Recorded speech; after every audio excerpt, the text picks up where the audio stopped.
Assalamualaikum warahmatullahi wabarakatuh. Perkenalkan, nama saya Virgil Arfianto dengan NPM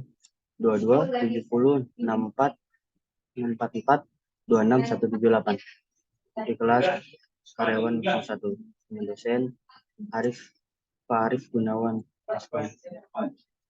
Di sini saya akan menjelaskan yang bab pertama itu ada segitiga CIA atau triakat. CIA itu adalah fidelity, integrity, dan availability. Setiap serangan di dunia maya pada umumnya akan mencoba melanggar setidaknya salah satu aspek atau atribut dalam CIA trait. Dengan memiliki pemahaman yang baik tentang model pengamanan informasi ini, kita terlebih dahulu untuk meminimalisir risiko serangan atau serangan sistem. Serangan cyber terjadi mengancam keamanan informasi milik organisasi serta perusahaan di Indonesia. Saat ini, sebagian besar orang sudah beralih menggunakan platform digital untuk melakukan berbagai aktivitas. Menggunakan terlebih di masa pandemi seperti saat ini.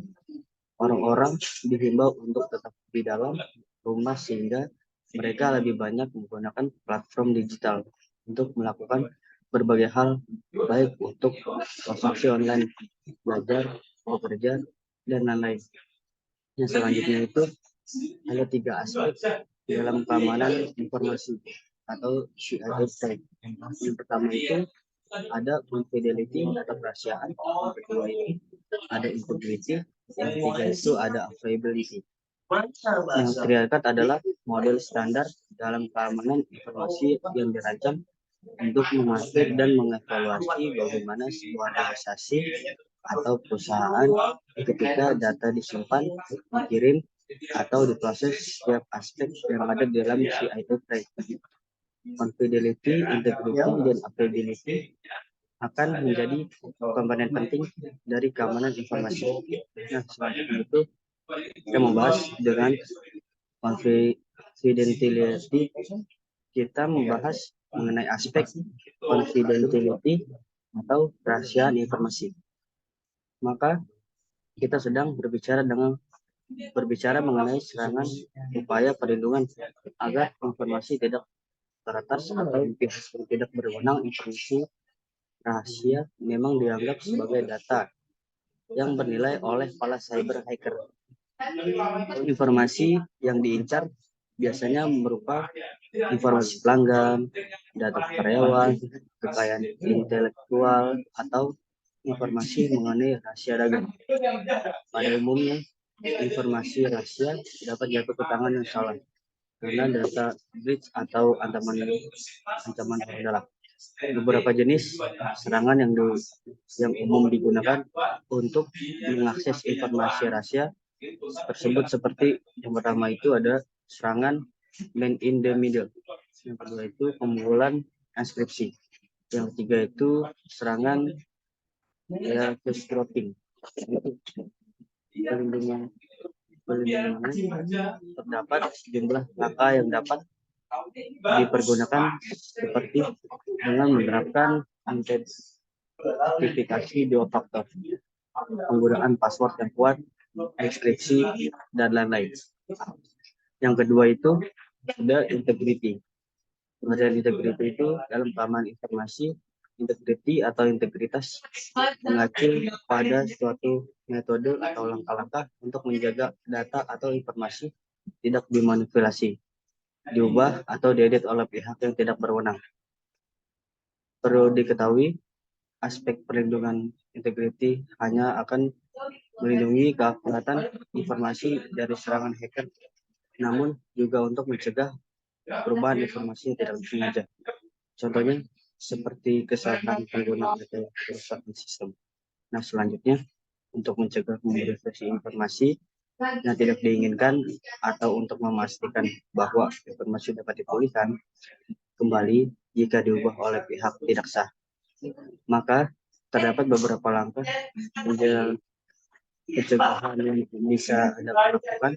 Beberapa di antaranya seperti Pertama itu ada mengontrol akses pengguna. Kedua, enkripsi. Yang ketiga, autentifikasi yang ketat.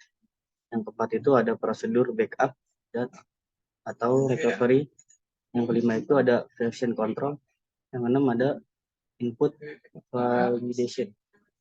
Yang ketiga itu ada availability. Aspek ketiga dalam CIA trade itu adalah availability atau ketersediaan. Artinya dalam konteks keamanan informasi, upaya untuk menjaga agar sebuah sistem tetap bisa digunakan adalah hal penting yang perlu dilakukan dengan memberi perlindungan availability. Selanjutnya itu ada model serangan keamanan. Yang pertama itu ada intercorruption. Serangan ini ditujukan untuk kesadaran atau availability. Yang kedua itu ada interception. Serangan ini berupa pihak yang tidak memiliki wewenang berhasil mengakses data. Yang ketiga itu ada modification.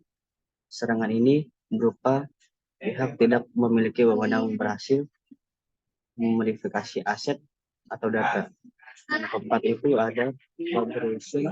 Serangan ini berupa pihak yang tidak berwenang menjadi seolah-olah pengguna SAT dari pengirim pesan palsu ke dalam sistem.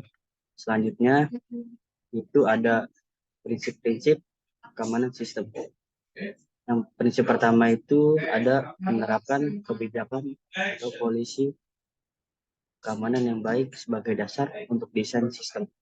Kebijakan keamanan merupakan dokumen penting untuk dikembangkan saat merancang sebuah sistem informasi, dimulai dengan komitmen dasar organisasi untuk keamanan informasi dirumuskan sebagai pertanyaan kebijakan. Prinsip kedua perlakuan keamanan sebagai bagian integrasi dari keseluruhan. Keamanan haruslah dipertimbangkan ketika sistem telah selesai dikembangkan, sehingga harus diintegrasikan sepenuhnya ke dalam proses siklus sistem. Yang ketiga itu ada perjelas batas keamanan fisik dan logik yang diatur oleh dokumen kebijakan keamanan. Teknologi informasi ada di dua area, yaitu area fisik dan area logik.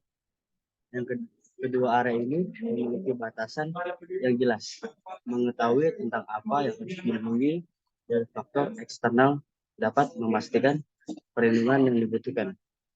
Yang prinsip keempat itu ada pastikan, mengembang, dilatih tentang cara mengembangkan keamanan perangkat lunak. Perlu dipastikan bahwa pengembang cukup terlatih dalam pengembangan perangkat lunak yang aman. Hal ini termasuk dalam perancangan, pengembangan, kontrol, konfigurasi, integrasi, dan pengujian. Yang prinsip kelima itu ada mengurangi risiko ke tingkat yang dapat diterima.